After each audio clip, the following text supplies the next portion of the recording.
Estaba mejorando el sonido, me disculpáis, por eso estaba esos primeros segundos en silencio.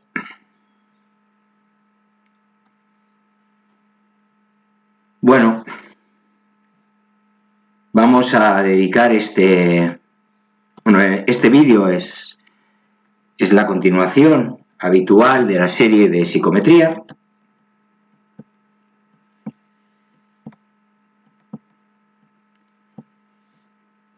Y vamos a continuar, lógicamente, donde lo dejamos, en el vídeo anterior.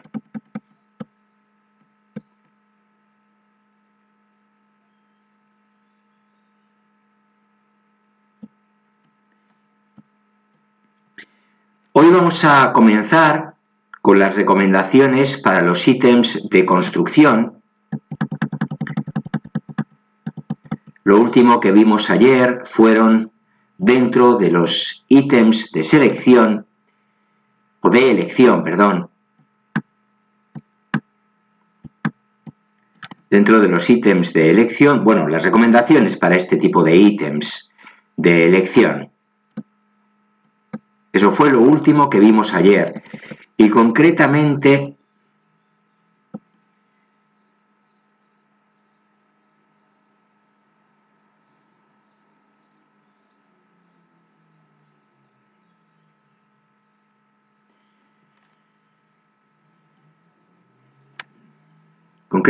lo último digo de ayer, pues porque fue ayer, pero a veces pasa más de un día en lo que subo el siguiente vídeo. Pues en el vídeo de ayer, como digo, de esta serie de psicometría, hablamos de las recomendaciones para las escalas de clasificación y para los listados.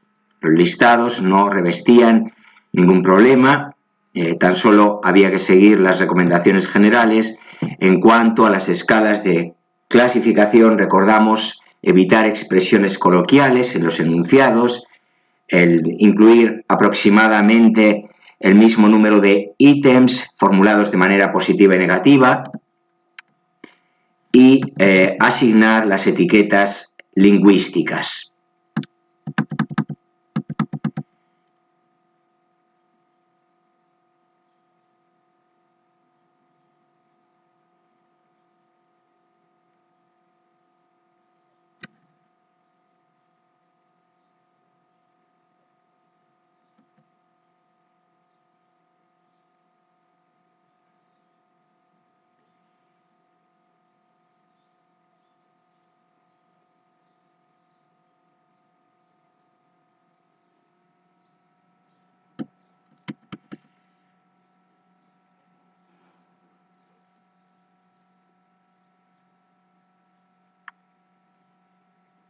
Y vamos a comenzar ya, sin mayor dilación, con las recomendaciones para los ítems de construcción.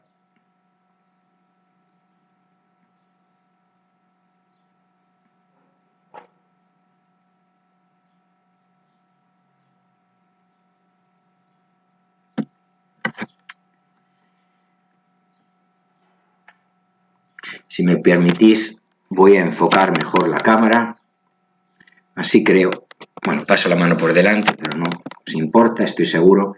Así creo que es como mejor me veis.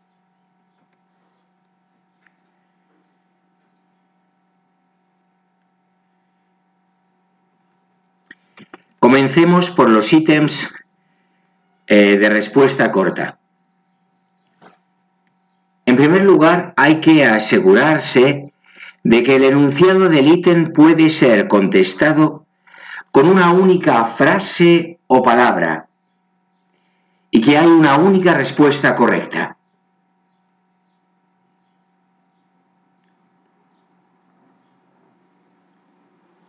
Hay que omitir solo palabras clave.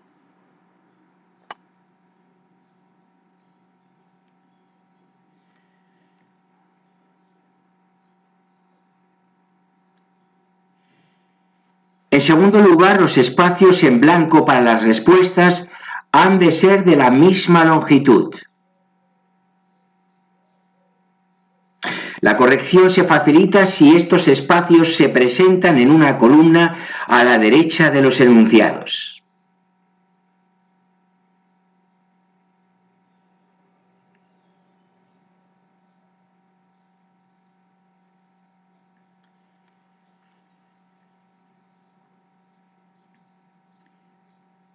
En tercer lugar,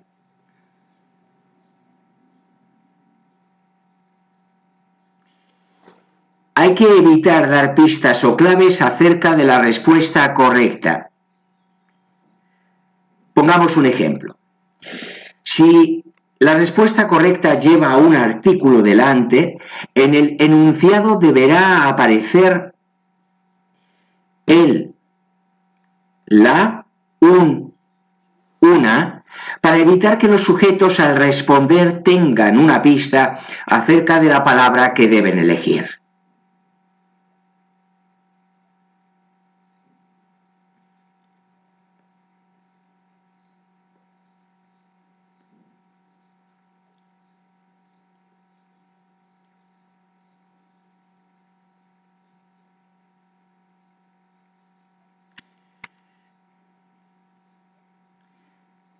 En cuarto lugar,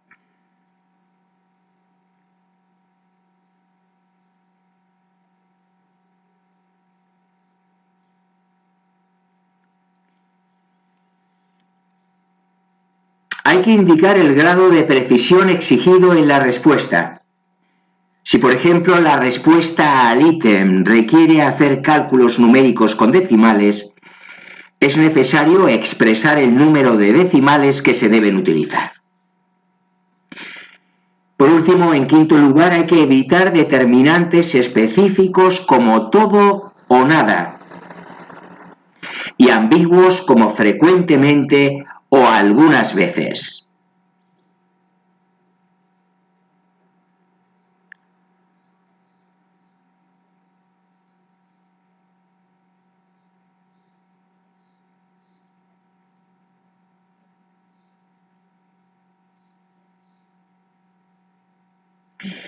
Pasemos a los ítems de respuesta extensa o de ensayo, después de haber visto los ítems de respuesta corta. Dentro, recuerdo, de recomendaciones para los ítems de construcción. Ítems de respuesta extensa o de ensayo. En primer lugar, hay que asegurarse de que el problema está bien enfocado. Se debe comenzar el enunciado con palabras que definan claramente la tarea. Por ejemplo, compare, contraste. Los sujetos han de saber perfectamente qué es lo que se les está preguntando. De esta manera se evitarán las vaguedades en las respuestas.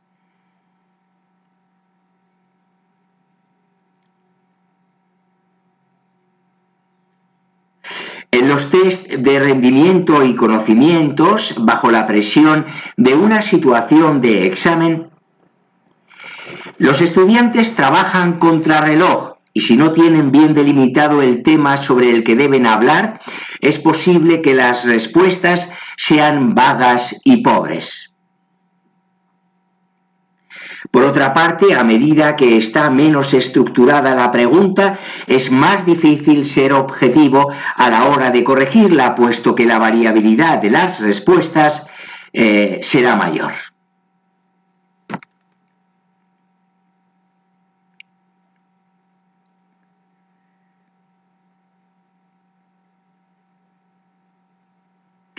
En segundo lugar, no hay que permitir a los sujetos que elijan entre varias preguntas de ensayo.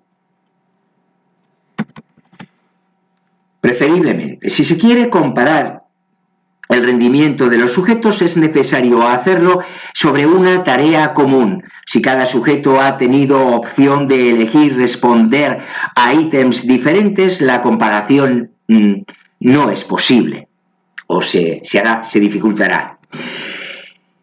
En tercer lugar, hay que decidir de antemano cómo se van a puntuar las preguntas de ensayo.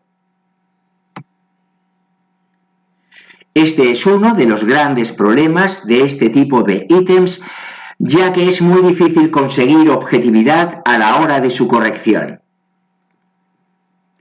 Si una prueba de ensayo es corregida por dos personas distintas, es fácil que la puntuación asignada varíe considerablemente si no hay unas reglas completas y explícitas acerca de cómo hacerlo.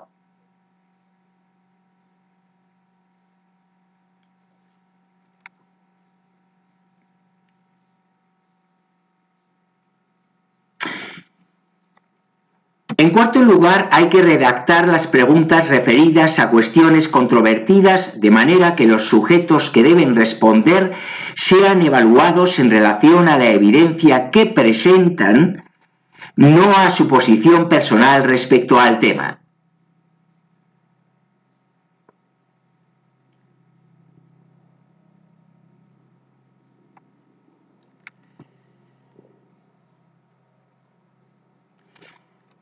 Y ya hemos terminado con las recomendaciones para ítems de respuesta extensa o de ensayo.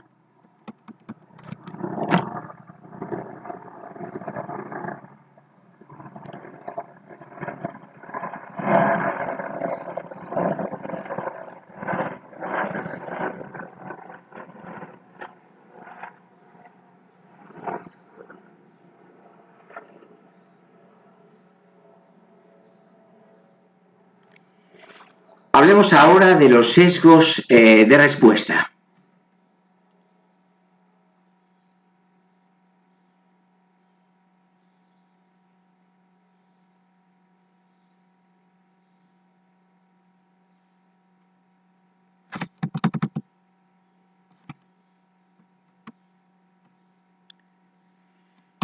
Otro de los aspectos que hay que tener en cuenta a la hora de redactar los ítems, sea cual sea su formato, es la posibilidad de respuestas sesgadas.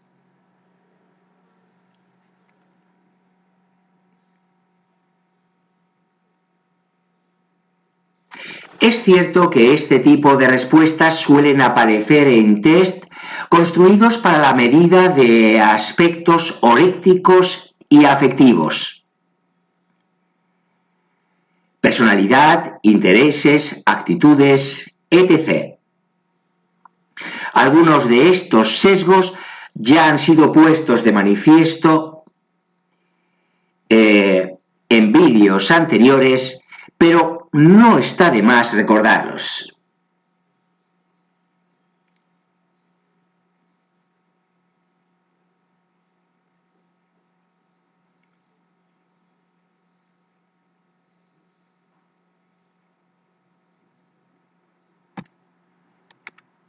Los principales sesgos de respuesta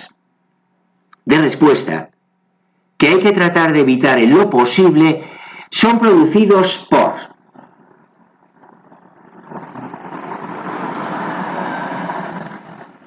aquiescencia o tendencia a responder sistemáticamente que se está de acuerdo o en desacuerdo con el enunciado del ítem con independencia de su contenido.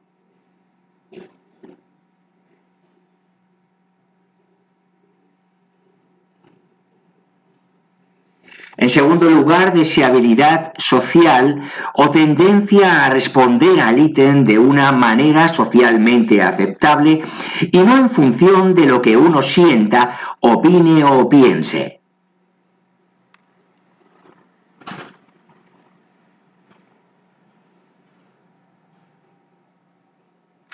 Indecisión o tendencia a seleccionar la alternativa central o neutra correspondiente a etiquetas como no sé, ni de acuerdo ni en desacuerdo o indiferente, por poner algunos ejemplos.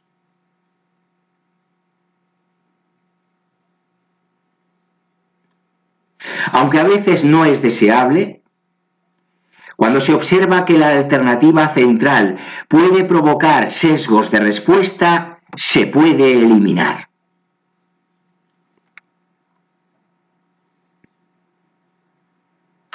Y respuesta extrema o tendencia a elegir como respuesta las categorías de los extremos con independencia del contenido del ítem.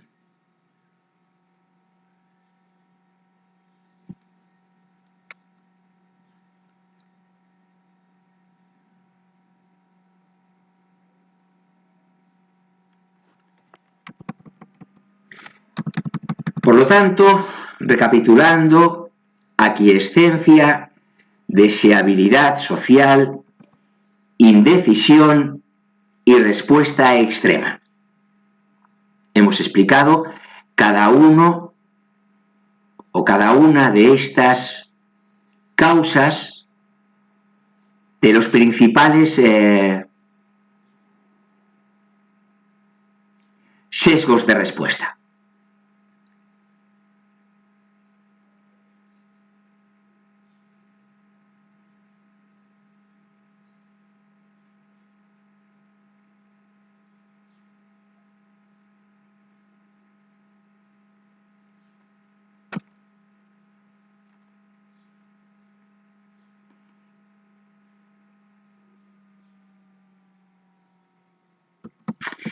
Pasemos a la revisión crítica por un grupo de expertos.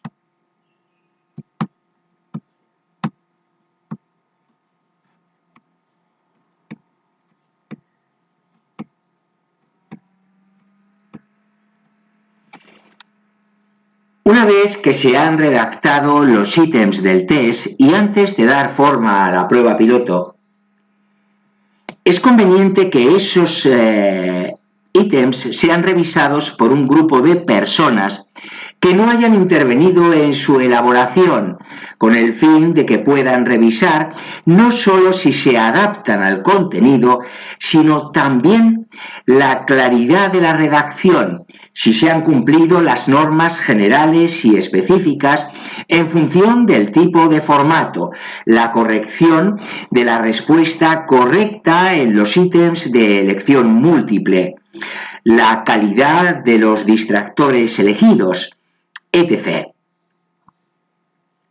En fin, para que analicen todos aquellos aspectos que contribuyen a la calidad del ítem.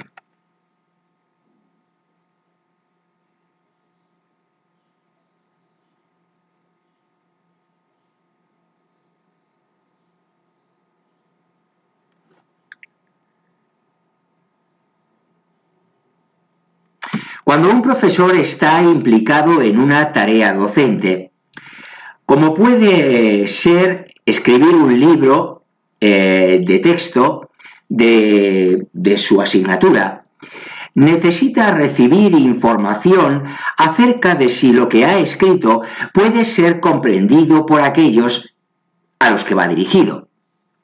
Puede tener eso que llamamos de formación profesional.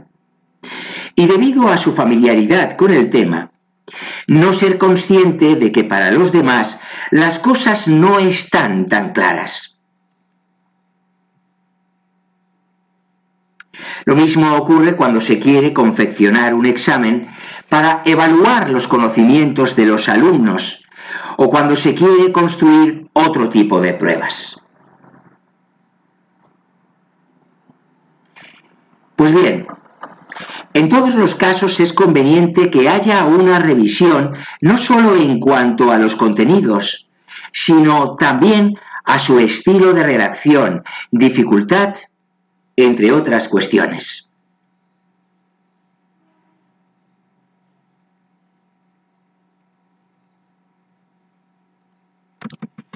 Lo ideal es que la revisión pudiera ser hecha por personas expertas, tanto en los contenidos como en estilo de redacción o en otros factores a tener en cuenta. Si esto no es posible, siempre se podrá contar con alguna persona más o menos cualificada. Si tampoco esto fuera posible, lo mejor es que el constructor haga una segunda lectura de lo escrito al cabo de un cierto tiempo. Esta lectura le ofrecerá una nueva visión de su trabajo y le permitirá corregir los posibles errores. Una vez revisados los ítems y eliminados o corregidos aquellos que no fueran considerados idóneos, se puede construir la versión preliminar del test, la prueba piloto, con aquellos que han pasado este primer control de calidad.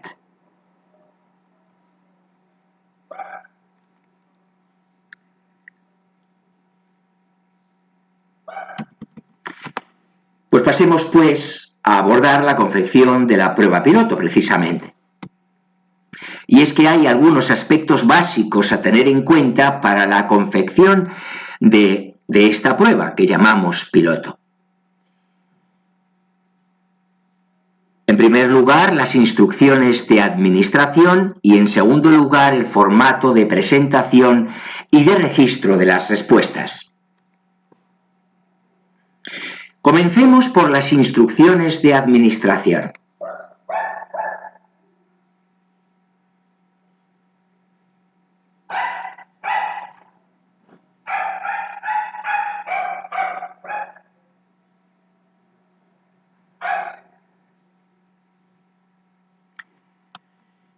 Salvo raras excepciones, el constructor del test quiere que todas aquellas personas a las que va a ser aplicado entiendan perfectamente lo que deben hacer y que estén motivados para hacerlo.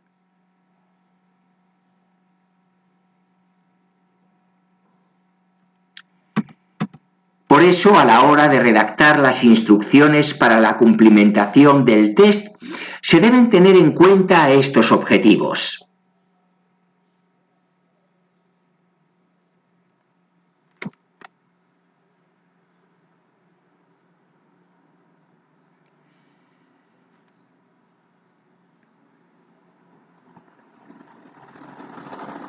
Cada tipo de pruebas requerirá unas determinadas instrucciones, pero hay algunas que suelen ser bastante comunes y que nosotros hemos pedido prestadas a Thorndike.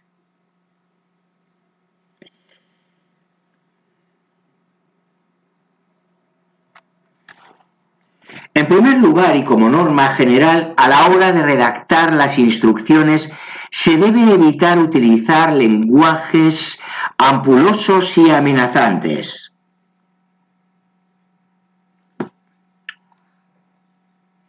No se deberá decir, por ejemplo, esta prueba nos va a permitir conocer lo inteligente que es usted.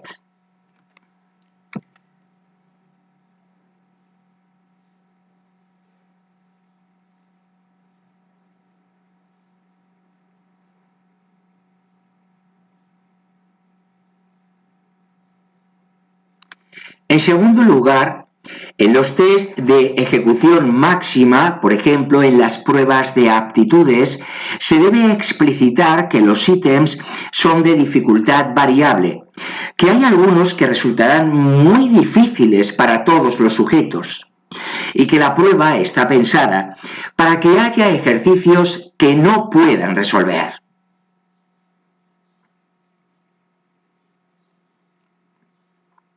Si se incluye esta información en las instrucciones, se reducirá la ansiedad de los sujetos cuando se enfrenten a este tipo de ítems.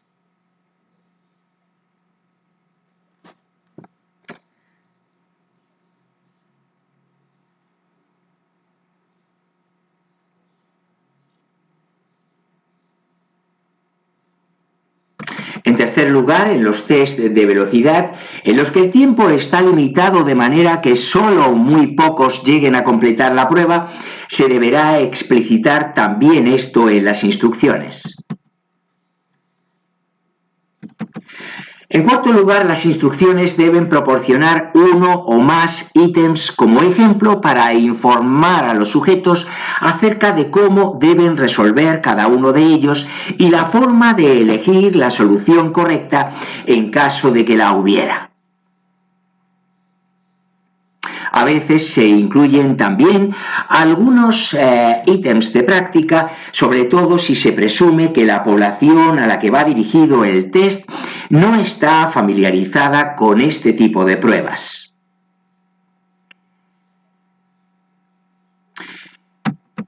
En quinto lugar, las instrucciones deben informar acerca de cómo distribuir el tiempo y qué hacer cuando no se conoce la respuesta a un ítem. Cuando hay tiempo límite para responder a la prueba, se debe informar a los sujetos para que trabajen con rapidez. No obstante, en cualquier caso, no está de más advertirles que no desperdicien mucho tiempo intentando contestar a un ítem cuya respuesta desconocen, que es mejor pasar al siguiente y que una vez terminada la prueba, si es posible, vuelvan a intentar resolverlos.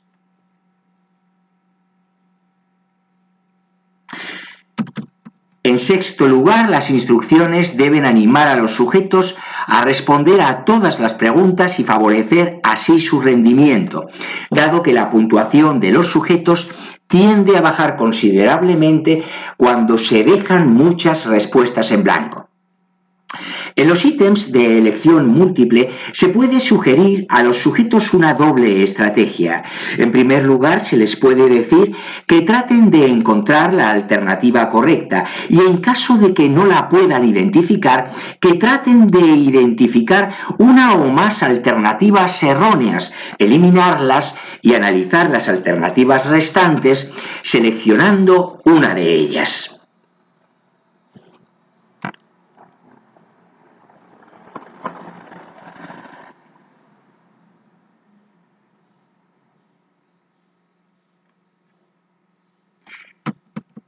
Por último, en séptimo lugar, dado que muchas pruebas se corrigen hoy día mediante hoja de lectura óptica o se aplican a través del ordenador, las instrucciones deben explicitar claramente la forma de responder en ellas.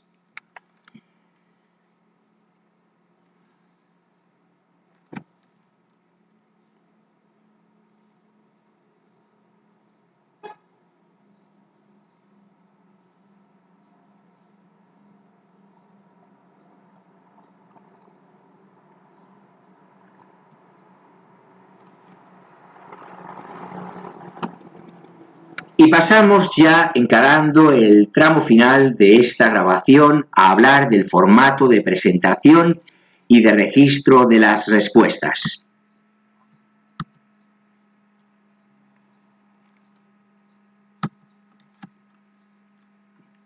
Que junto a las instrucciones de administración que acabamos de abordar, constituyen los dos aspectos básicos a tener en cuenta para la confección de la prueba piloto.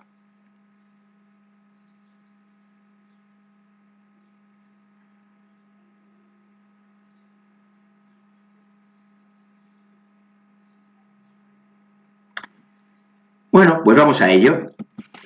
Una vez elaboradas las instrucciones, hay que organizar y ordenar los ítems seleccionados para su posterior presentación a los sujetos y decidir el formato de registro de las respuestas. Esta fase, que puede parecer trivial, también requiere una serie de cuidados.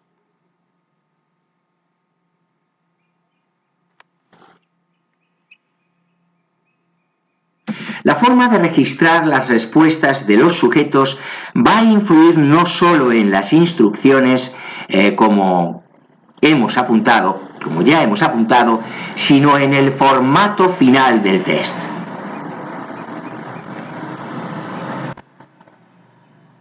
Se puede optar por que los sujetos respondan en la misma hoja o cuadernillo del test, o por el contrario, se puede optar por que respondan en una hoja aparte que les será entregada junto con la hoja o cuadernillo del test. La ventaja de esta última forma de registrar las respuestas es que los test pueden ser reutilizados. Además, la hoja de respuestas puede ser una hoja de lectura óptica que facilita la corrección de la prueba. En los test informatizados, el registro de las respuestas se hace a través del ordenador, obviamente.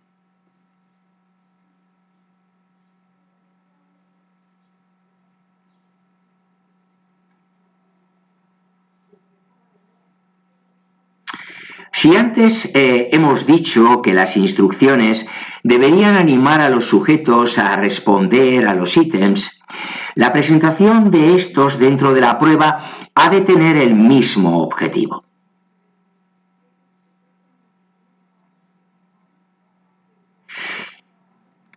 En primer lugar, el formato de presentación debe ser claro y perfectamente legible por todos los sujetos, evitando que se puedan cometer errores involuntarios, como por ejemplo saltarse una pregunta, confundir la casilla de respuesta, entre otras posibilidades.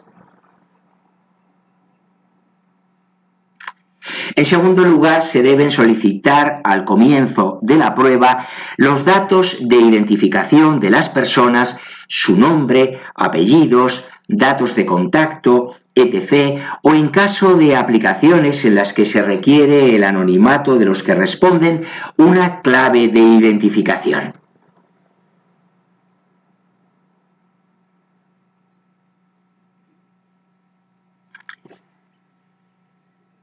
En tercer lugar, a continuación se presentan las instrucciones para la realización de la prueba siguiendo las pautas establecidas en el punto anterior, que acabamos de abordar hace unos minutos en este mismo vídeo.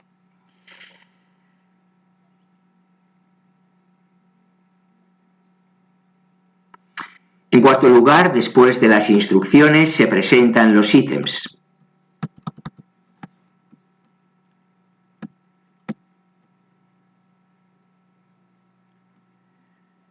En las pruebas diseñadas para medir variables cognitivas, conocimientos, aptitudes, destrezas, es importante que los ítems estén ordenados en función de su nivel de dificultad. Si al principio de la prueba se pusieran ítems difíciles, es posible que muchas personas se sintieran desmotivadas y dejaran de responder.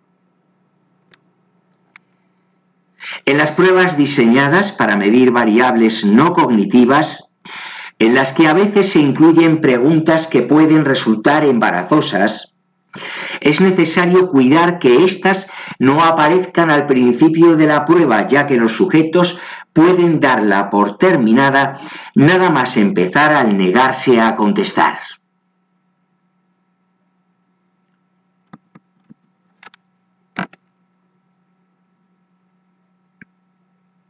Cuando un mismo test incluye ítems de varios formatos, conviene que aparezcan agrupados los de un mismo formato para evitar provocar desconcierto en los sujetos. Y por último, hay que tratar de que los ítems sigan una ordenación lógica. Las preguntas referidas a un mismo tema deben situarse unas a continuación de otras, de manera que los sujetos no tengan que ir saltando de un tema a otro.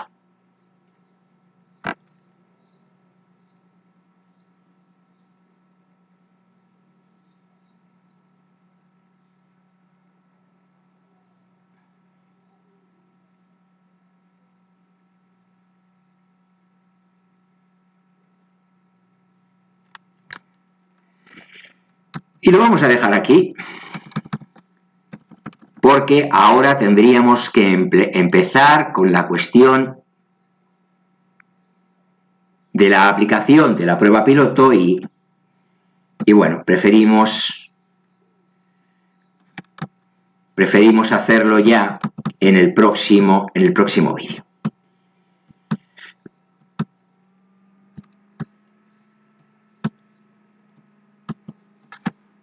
Pues efectivamente aquí lo vamos a dejar. Ha quedado un vídeo estándar en cuanto a su duración.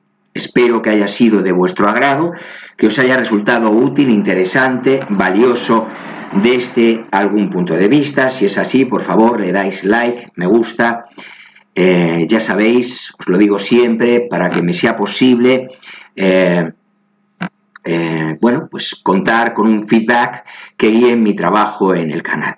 Os animo a suscribiros a mi amigo Freud, tanto si sois asiduos a sus contenidos y por alguna razón no lo habéis hecho todavía, me refiero a la suscripción, como si sois recién llegados a mi amigo Freud, en cuyo caso os animo primero a daros un paseo por los contenidos del canal, seguro de que tras ello pasaréis a formar parte de esta gran familia que constituye la audiencia de mi amigo Freud.